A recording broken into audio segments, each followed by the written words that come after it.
stuff. Keeping it on the Saudi League, obviously last night Man City were knocked out by Al Hilal. That was a great little bit of news to wake up to. Here, I don't think anybody even watched it, did they? I mean, you know, I woke up this morning and like loads of people were like, "Where's the Man City in crisis video?" And I said, to be fair to Man City, I don't even care about the Club World Cup. I've sort of given up on the Club World Cup, but that's a separate conversation. It was a shock. It certainly was. I think a little humbling. And obviously, I know, CFC lad here comes on the United stand for preview. So I thought I'd play his little clip he put out. Let's take a little listen. Great watch. We just lost 4-3 to Al Hilal. That was terrible. I have to say, that was terrible. We all had our eyes set on the Fluminense game in the quarter-final. Were we complacent? Probably. Were Al Hilal decent? Yes, they were. Were we very bad? Yes. We conceded 4 goals. We shouldn't be losing that game. Very, very poor, and at the end of the day, we've only got ourselves to blame. But at least we got out of the group. We've just lost in the round of 16. Not ideal at all. We're out of the Club World Cup. But anyway, everyone said it was a pre-season anyway, so yeah, we'll just go with that one, even though we have sort of been embarrassed a bit there.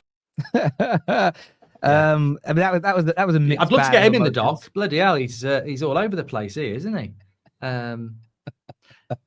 I mean, I think City fans, bless them, they're just confused. They've been telling everybody that we're jealous that we're not in it, and now they're saying, "Wow, it's just a pre-season tournament anyway." Yeah, but we are a bit good. I mean, look, the tournament is what it is. It's massively confusing. We've had conversations like it was one of those where I was dead against it anyway.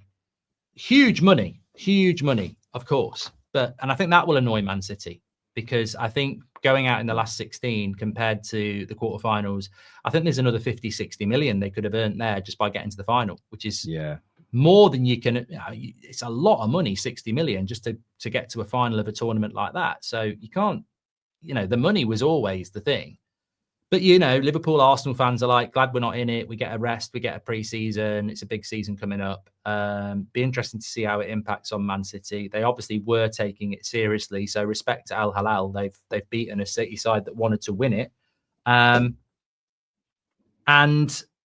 I think that my big takeaway from that is eyes on the Premier League then, because when is this Chargers case getting dealt with now? Because surely the Club World Cup was a hold up for that. So are we actually going to find anything else that's happening with Man City now? Because, that's surely the question. When are we going to find out about the Man City thing now? Because we're about to start another season. Yeah, I think there needs to be a resolution on that. Whether it goes City's way or against them or 50-50, I just think football fans, including City fans for a moment, I just think that most of them publicly back their club and say they're not worried. Some won't be, some will be, and they're hiding it.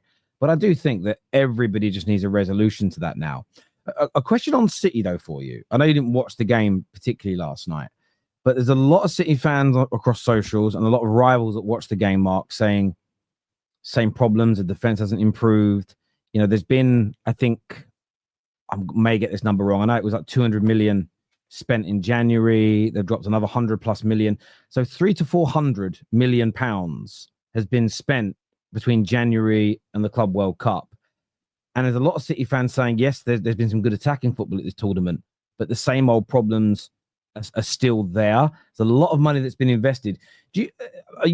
Where's your head at right now? And it could change with more signings, but with a broken pre-season, because they're now going to go and have, everyone else returns next week. They're going to probably now go and have their sort of month's rest.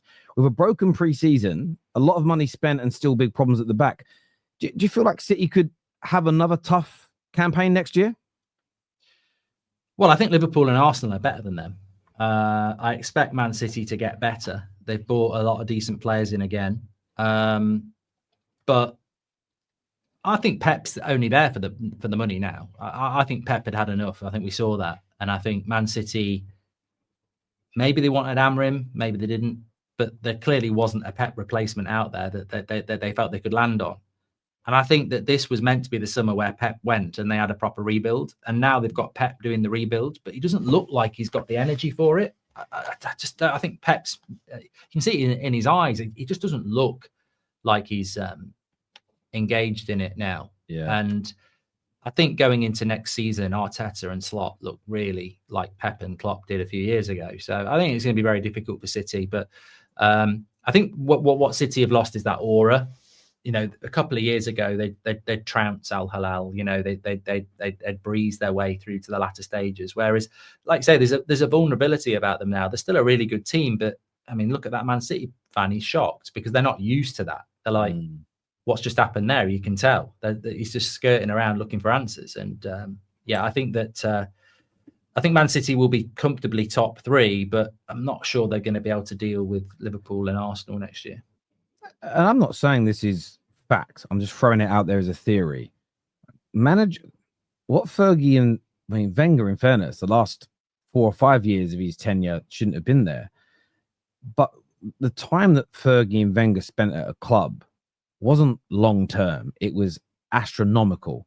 Most long-term appointments, even in the days where managers lasted longer, they were only ever like sort of 5 to 10 years. That was in an era where you didn't change too often. There's also maybe a glaring thing here that City fans are not even thinking about. Maybe Pep has just run out of energy, as you've suggested, or burnt out a little bit. And all it takes at this level of sport is 5% of your game to be off, 10% of your game to be off.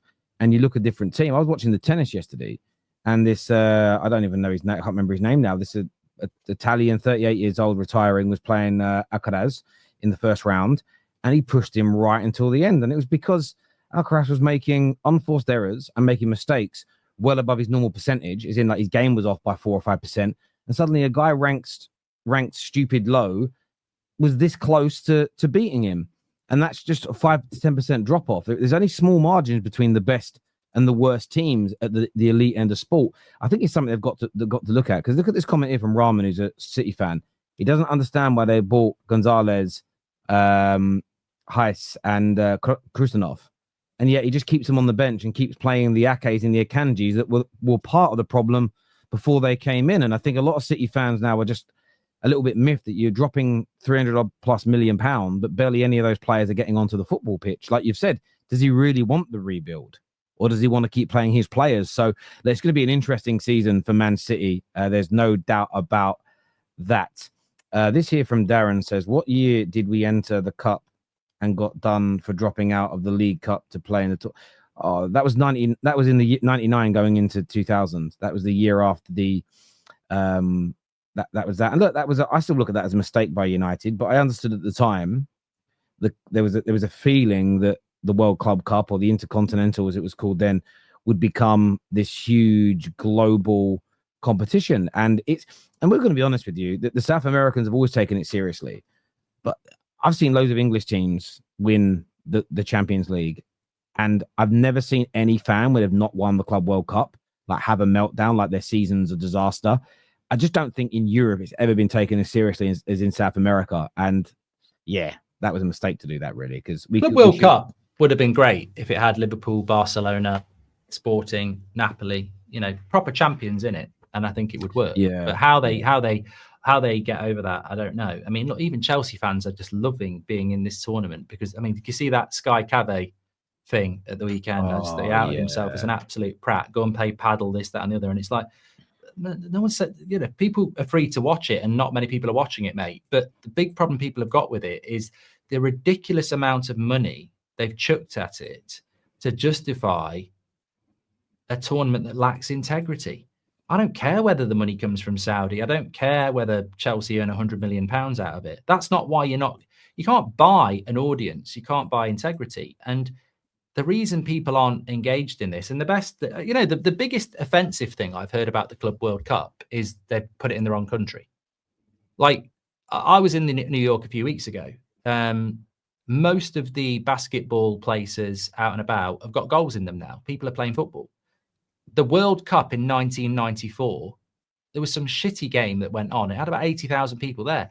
They will turn up if you take stuff there that's got integrity, but they won't turn up. They're not stupid. They won't turn up in their thousands for a tournament that they know nobody really values. So you watch what happens with the World Cup in Canada, Mexico, and the United States next year. The stadiums will be packed out for games you'll be surprised about because they'll buy into what the World Cup is. Yeah. They're just not buying into the Club World Cup. And who is? Nobody is. everybody is trying. I mean, I was listening to, went up to Manchester a couple of weeks ago and the radio was on and they're going, the best teams in the world compete for the Club World Cup. And I actually spoke to myself in the car, turned the volume on and went, it was not the best club. Yeah, I'm actually having a conversation with myself in the car going, but it's not the best club teams in the world, is it? And that's where it's gone wrong. Yeah, it's just you even look at Benfica being there. Sporting have won back-to-back league titles and they're not there. Yeah. It doesn't even. So there is that element there as well. Why Juventus there? They've been crap for years. Yeah, it must be because of when they last get to a Champions League final. It might have something to do with that. Obviously, I get why Inter are there as an example, but I can't quite put my finger on it. I'd love to speak to the City players because I do think the atmosphere plays a part in some of these games. Like I've watched a few Saudi matches. They quite often have stadiums that are only half full or quite small. But if you're like a City fan, I'd love to speak to the European sides. The Brazilians have done part of the reason why I think the Brazilians have done well. Come on, mate. City fans are used to playing in front of not many people. You should have used a different club. Chelsea. Speak to Chelsea fans. This is fair. Like the Brazilians have brought a lot of people with them. So the Brazilian games, the teams where the Brazilian sides have played have been my favorite to watch. One, the football's been good, but there's been a crowd. There's been genuine noise and oohs and ahs when shots are missed and great celebrations when they've scored goals. I would love to talk to the players and say, how do you feel when you're out there? Because I think the atmosphere is key. I really do think the atmosphere is key for sports people. We saw it during the lockdown when the games were behind closed doors. Sometimes you'd score goals and you weren't sure if it was a goal or not. You'd go, I can't, because you couldn't hear what's crazy is the crowd is such an indicator for what's going on in a match sometimes. And you didn't have that noise anymore. So from a television point of view, I think we lose a bit. I'd love to ask the players, do you feel as dedicated to the game? Do you feel you run as hard, tackle as hard when there's 15,000 people watching and no atmosphere? And it sounds like Soccer Aid versus... Well, they're tired as well, aren't they? Yeah, there's all of that. And it's one of these things, people view it as hate. I'd love to have the conversation. Mark here with a very interesting comment says, Terry, I hate watching the football terrace. All you do is respond to news and spout educational common sense nonsense that people don't want to hear. Why bother? Sarcasm may be lost in thanks, Mark. I appreciate that comment. I do, because I get a lot of abuse for playing devil's advocate. It's a weird world. Terry Fognini is an experienced vet. He is, but they read out a stat, and I've only started watching tennis again this year. They read out a stat that he hadn't won a competitive game against a ranked opponent in 4 years. My point being, Alcaraz was off by 5-10%, and the game was really close. At the elite end of sport, typically there was no such thing as like a bad tennis player that's at Wimbledon. There's just very good right through to world class. But if the difference between the world class guys and the guys that go out in the first round, it's not massive. Federer was saying that he only won like 52% of all the points he ever played for. That shows you the margin between being Roger Federer and being someone no one remembers. 4 or 5% in the other way, and you're not remembered by the general public, maybe by the diehards. And that's why those every inch, as the brilliant, what's his name? Any Given Sunday actor. Pacino. That's why Pacino's speech was so important. Every inch matters in sports and in life, young men. And the bedroom.